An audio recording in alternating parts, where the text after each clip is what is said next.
within the week to the Committee on Appropriations, and we will copy furnish all members. Yes, please, Madam Speaker, kasi napaka-importante po na alam natin how efficiently they're using.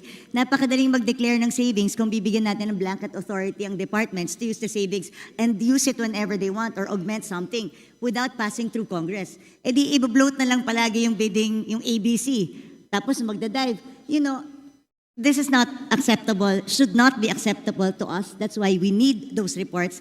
Kaya sana po within the week, or sana nga within the day or hanggang tomorrow para naman po mapag-aralan, Madam Speaker.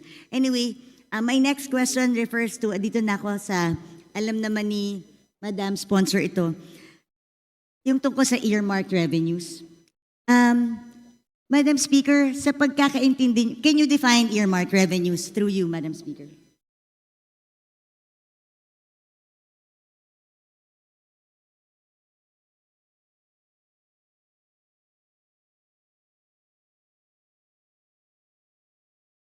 Earmarked revenues, Madam Speaker, are identified revenues required by law to be used for designated activities, benefits, or purposes which can be either classified as use of income or special account in the general fund or SAGF.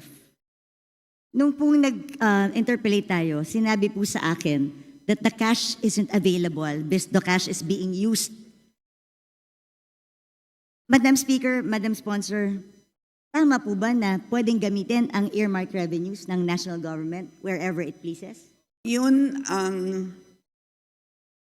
practice po ng natin. Practice po ng natin. Practice po ng natin. But let me explain. Madam Speaker, yung tanong ko po, hindi kung practice siya or hindi. Tama po ba na ginagamit natin ang earmarked revenues for other things other than specified in the law?